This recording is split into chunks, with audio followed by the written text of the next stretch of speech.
I'm the last of the stars. तो hello भाई लोग, देखो मुझे पता है कि इस टॉपिक पे ऑलरेडी 100 लोगों ने 1000 वीडियोस बना दी हैं एंड सबके अपने अपने ज्ञान भरे ओपिनियंस भी आ गए हैं। कोई बोलता है बॉलीवुड इज ओवर, कोई बोलता है नहीं भाई कम बैक करेगा, तो कोई बस थंबनेल पे शाहरुख खान का फोटो लगा के व्यूज खा रहा है, हकला वाला स्पेशली। बट मेरे दिमाग में भी ये सवाल बहुत टाइम से पका हुआ था कि क्यों ऐसा लगता है कि आज के टाइम पे स्पेसिफिकली कि बॉलीवुड मर गया है ऑडियंस के दिलों में से एंड साउथ का सिनेमा एंड वहाँ के सुपरस्टार की सुनामी आज भी धमाका कर रही है थिएटर्स में। और हाँ, कुछ पुराने बॉलीवुड के स्टार्स अभी भी हैं एंड उनका स्टारडम भी अभी भी है। जैसे शाहरुख खान ने तो पूरी इंडस्ट्री को वेंटिलेटर से उठा के ट्रेडमिल पे चढ़ा दिया था एंड आज जो इंडस्ट्री थोड़ी बहुत चल पा रही है ना, तो वो उस पठान के कमबैक के वजह से ही है। लेकिन कुछ stars on the other hand, Salman भाई, मैं उनके लिए बस एक ही चीज बोलना चाहूंगा, अगर गलवान वैसी नहीं निकलती है जैसा बोला जा रहा है, तब भाई इतना समझ लो कि आपकी सिकंदर मूवी मेरे लिए आपकी अंतिम मूवी थी। एंड वेल, जब अभी बात निकली है तो पहले समझ लेते हैं कि स्टार्स क्यों जरूरी होते हैं किसी भी मूवी इंडस्ट्री के लिए। देखो भाई, सिंपल सा लॉजिक है, फिल्म इंडस्ट्री एक बिजनेस है एंड कोई भी प्रोड्यूसर चैरिटी चलाने नहीं आता है, मोस्ट ऑफ एटलीस्ट। उसे पैसे चाहिए, प्रॉफिट चाहिए। अब ये पैसा ला कौन सकता है? कोई रैंडम मेथड एक्टर नहीं, बल्कि एक सुपरस्टार जैसे शाहरुख खान, सलमान खान, अक्षय कुमार, जब उनका कैलेंडर फ्री था एंड स्पेशली जब उनका स्टारडम अलाइव था। एंड इसलिए कोई भी प्रोड्यूसर KRK या सुनील पाल जैसे लोगों को नहीं लेता अपनी मूवीज में, क्योंकि भले ही उनके पास आर्ट का कितना भी ज्ञान हो, पैसा तो स्टार ही लाके देगा भाई। एंड इस वजह से ही ये लोग 30+ सालों से इंडस्ट्री में हैं एंड 100+ फिल्म कर चुके हैं। लेकिन अब उसमें से भी एक का फ्यूचर थोड़ा राधे वाला लग रहा है एंड दूसरा अभी भी जवान है।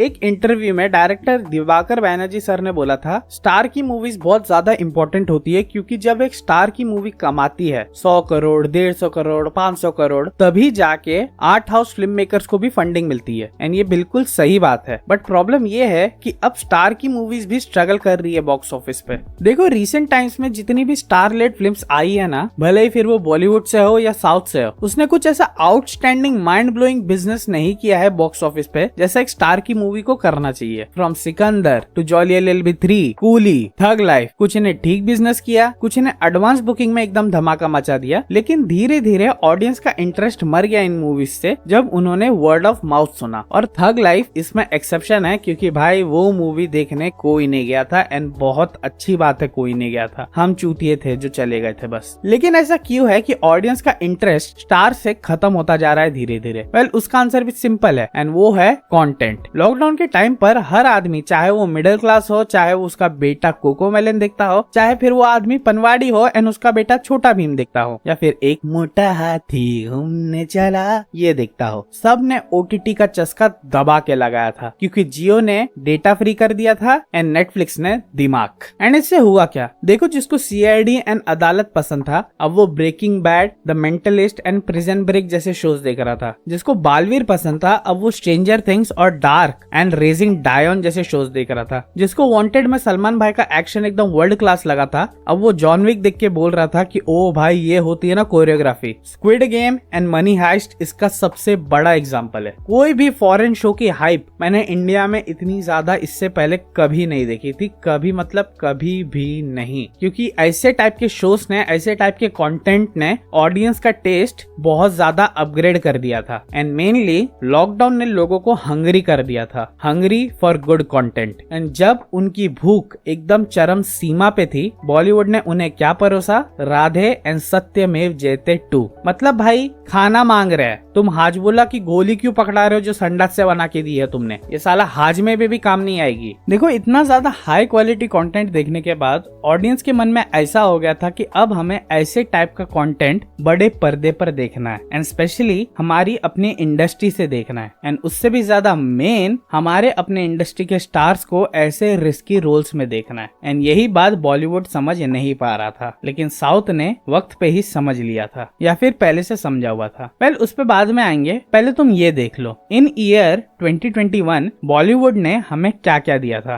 Right after lockdown. तो सबसे पहले जो थिएटर्स में आई थी मूवी, वो थी Sooryavanshi from Rohit Shetty. Whatever the fuck I want to make, I will make and there is nothing you can do about it universe से। एंड वो इसलिए चली थी मेरे अकॉर्डिंग क्योंकि भाई ऑडियंस को बस ऐसा था कि अगर तुम थिएटर में अंदाज 2 भी ला रहे हो ना तो भी हम आके देखेंगे, डबल प्राइस पे देखेंगे, लेकिन प्लीज हमें थिएटर्स आने दो। तो इसलिए वो मूवी चल गई। लेकिन उसके बाद तुम देखो अंतिम आई जो कि रीमेक थी मुल्शी पैटर्न की, एंड इसलिए उसने स्टार्ट तो अच्छा लिया जस्ट बिकॉज ऑफ सलमान भाई स्क्रीन प्रेजेंस, लेकिन धीरे धीरे वो मूवी डिटेरिएट हो गई। फिर आई राधे जो कि थी प्योर माइग्रेन, फिर शेरशाह जो कि एक अच्छी फिल्म थी लेकिन OTT पे चली गई, एंड थैंकफुली रील्स के वजह से उसको थोड़ी बहुत तो फॉलोइंग मिली। फिर तूफान आई, मिमी आई, चंडीगढ़ करे आशिकी आई, सब के सब प्रिडिक्टेबल मूवीज ही थी जो पहले ऑडियंस देख चुकी थी फ्रॉम बॉलीवुड, एंड ऑडियंस इसलिए ये सारी मूवीज को इतना एक्सेप्ट नहीं कर पाई क्योंकि ऑडियंस ऑलरेडी सेम जॉनर में हाई क्वालिटी कंटेंट देख चुकी थी। फॉर एग्जाम्पल अगर आप ऑडियंस को तूफान जैसी मूवी दे रहे हो, देन वो साउथ पॉ एंड रॉकी जैसी मूवीज देख के बैठे हैं। अगर आप उन्हें स्लाइस ऑफ लाइफ मूवी दे रहे हो, फॉर एग्जाम्पल मिमी, चंडीगढ़ करे आशिकी, तब वो के ड्रामा चाट के बैठे हैं भाई लोग, एंड मुझे इससे ज्यादा और कुछ बोलने की जरूरत पड़नी भी नहीं चाहिए। एंड एक और चीज जो थी वो ये थी कि लॉकडाउन से निकलने के बाद लोग चाहते थे कि हमारा जो ये दिमाग इतना फ्रस्ट्रेट हो चुका है ना, अब हम थोड़ा सेलिब्रेट करें, इंजॉय करें, इंटरटेन हो जाए। तो इसीलिए वो चाह रहे थे कुछ over the top mass masala cinema देखना, which is another one of the reason कि वाई सूर्यवंशी चल गई थी। एंड वही एपिटाइट को मारने आ गए साउथ वाले with KGF chapter 2, Kantara, Pushpa, और बॉलीवुड को बोला ये मुझे दीजिए, इसे प्रोफेशनल्स पर छोड़ दीजिए, मम्मी मुझे भूख। एंड ऑडियंस ने तो क्लियरली बोल दिया था भाई कि ओरिजिनलिटी चाहिए, अभी रीमेक का ठेला नहीं चलेगा अब। एंड देखो ये बात कोई समझे ना समझे, कोई फिल्म मेकर जाने ना जाने, लेकिन शाहरुख खान सर ने बहुत अच्छे से समझ ली थी। उन्होंने सबसे पहले मार्केट को समझा कि लॉकडाउन के बाद लोगों को क्या चाहिए। उन्होंने बहुत अच्छे से एनालाइज किया कि लोग क्या देखना चाहते हैं, which is mass masala, style, swag and OTT level का एग्जीक्यूशन। तो फिर वो आए सीधा पठान के साथ इन 2023। फिल्म नो डाउट बहुत मिड थी पर उनका कमबैक मॉन्स्टरस था, एंड लोग थिएटर गए सिर्फ एक ही रीजन के वजह से थे कि Shahrukh Khan is back, and plus he is back in a style that we want to see him in. और फिर आई जवान, एंड भाई मैं जवान का थिएट्रिकल एक्सपीरियंस तुमको नहीं बता सकता हूँ, वो अलग लेवल पर ही था। वो समझने के लिए तुम्हें वहां होना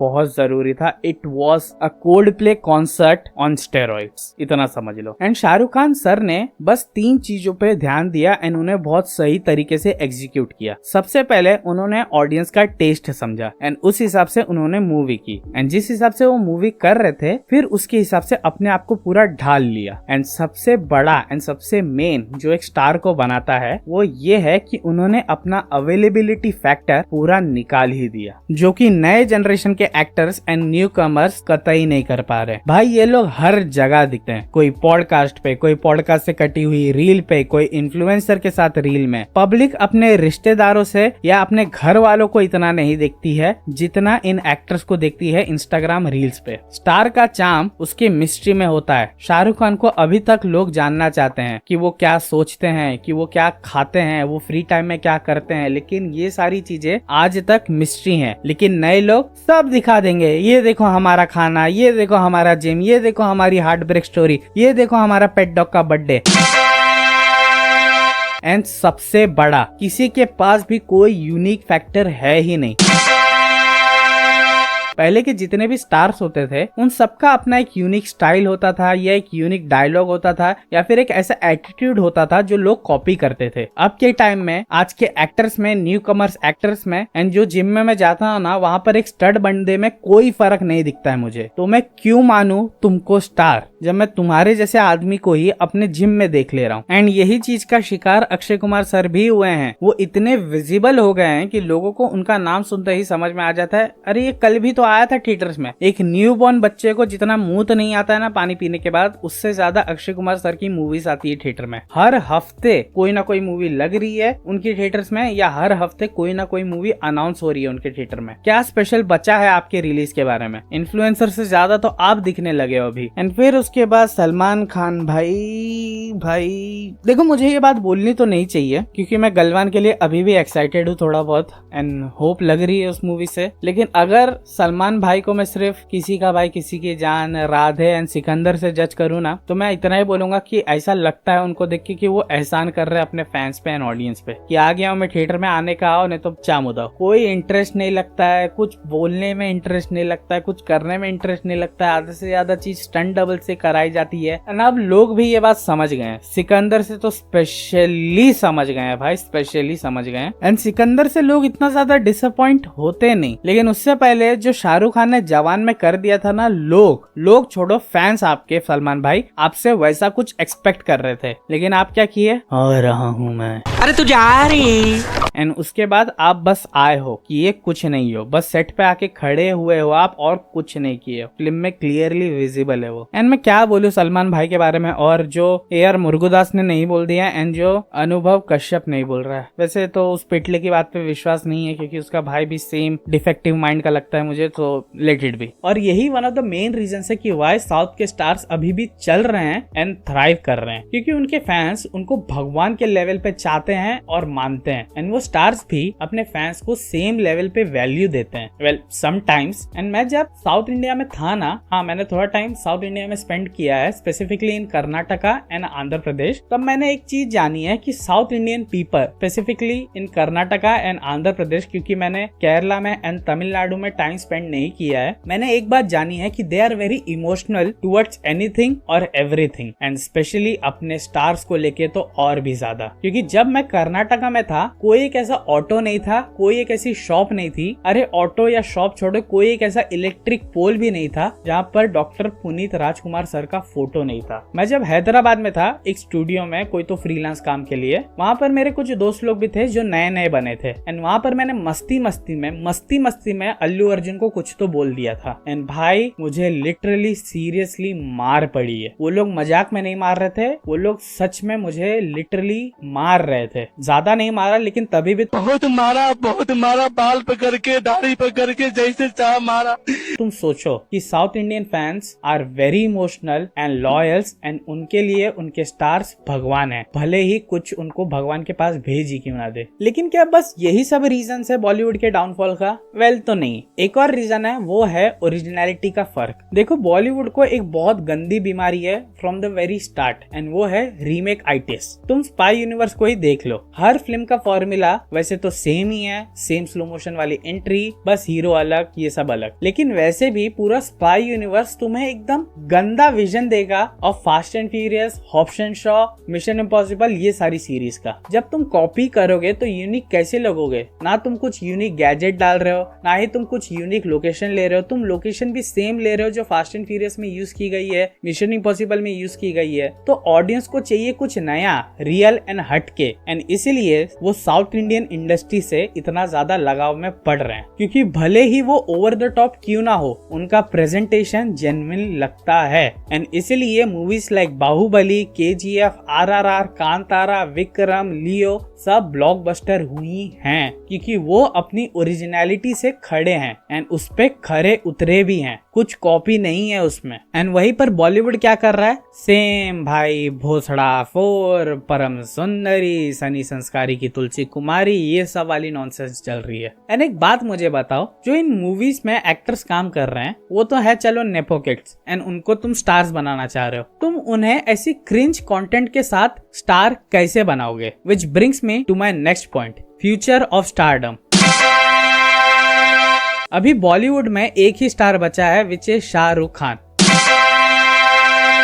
एंड उनका स्टारडम जिंदा है, पर कितने टाइम तक भाई? क्योंकि डंकी के बाद सब कुछ साइलेंस है और किंग की स्क्रिप्ट अभी तक लॉक्ड नहीं हुई है। एंड अब तो मैं किंग मूवी के लिए इतना एक्साइटेड नहीं हूँ जितना उस मूवी की मेकिंग और डॉक्यूमेंट्री के लिए एक्साइटेड हूँ कि भाई क्या चल रहा है उस मूवी के साथ। सलमान भाई का सिकंदर उनका लास्ट ट्राई लग रहा था, लेकिन अब देखो शायद से हम लोग उनको गलवान पे भी एक और ट्राई दे रहे हैं, तो लेट्स सी।